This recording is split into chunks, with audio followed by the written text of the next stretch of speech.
Kau udah pernah dengar tentang Indische Partij belum sih sebelumnya? Ada yang tahu nggak itu organisasi apa? Halo teman-teman, kali ini kami akan mempresentasikan tentang Indische Partij. Indische Partij adalah partai politik pertama di Hindia Belanda yang berdiri di Bandung pada 25 Desember 1912. Partai ini didirikan oleh 3 tokoh yang dikenal sebagai 3 serangkai, yaitu Louis Dekker, Cipto Mangunkusumo, dan Ki Hajar Dewantara. Partai ini didirikan untuk memperjuangkan kerjasama antara orang Indonesia dengan Bumiputra, serta untuk menghapus dominasi kolonialisme Belanda dan membangkitkan rasa nasionalisme di Indonesia. Pendiri Indische Partij, Ki Hajar Dewantara, juga dikenal sebagai Bapak Pendidikan karena ia memiliki kepedulian terhadap perkembangan pendidikan di Indonesia.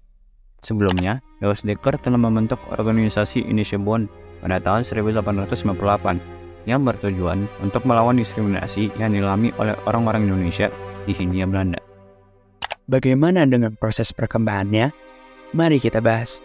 Awal dibentuknya Indische Partij yaitu karena adanya keganjilan terkait diskriminasi, khususnya antara keturunan Belanda dengan Indonesia. Indische Partij sebagai organisasi campuran berharap adanya kerjasama antara orang Indo dan Bumiputra. Tujuan utama partai ini adalah untuk memperjuangkan hak-hak politik dan sosial bagi orang Indo atau keturunan Belanda Indonesia. Partai ini mengadakan pertemuan dan kampanye secara terbuka di seluruh Hindia Belanda. Partai ini mengalami kemajuan pesat melalui propaganda yang dilakukan melalui pesurat kabaran, surat edaran, selebaran, dan pertemuan. Namun, pemerintah kolonial Hindia Belanda bersikap tegas terhadap partai ini dan menolak permohonan untuk diakui sebagai organisasi yang berbadan hukum. Partai ini kemudian dinyatakan sebagai partai terlarang pada tahun 1913. Meskipun demikian, Indische Partij terus berjuang dan berhasil membuka beberapa sekolah seperti Taman Siswa yang didirikan oleh Suwandi pada tahun 1922.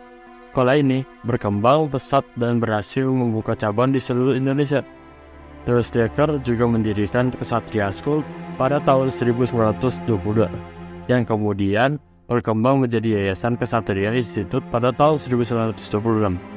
Meskipun Dr. Cipto Mangunkusumo juga mendirikan Kartini Club, tetapi karena kekurangannya dana, sekolah ini akhirnya bubar.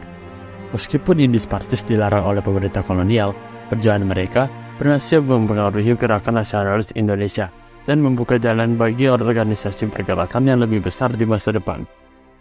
Adapun beberapa dampak dibentuknya partai ini terhadap Indonesia. Yang pertama, memberikan suara bagi kaum minoritas. Pada saat itu, Indische Partij mewakili kaum minoritas India di Hindia Belanda dan menjadi salah satu partai politik pertama yang memberikan suara bagi kaum minoritas. Kedua, mendorong perjuangan kemerdekaan. Indische Partij juga memainkan peran penting dalam memperjuangkan kemerdekaan Indonesia. Beberapa anggota partai seperti Muhammad Hatta dan Sultan Syahrir menjadi tokoh-tokoh penting dalam perjuangan kemerdekaan. Terakhir, membantu mendorong perubahan sosial. Indische Partij juga memperjuangkan hak-hak sosial dan ekonomi bagi orang-orang India di Hindia Belanda.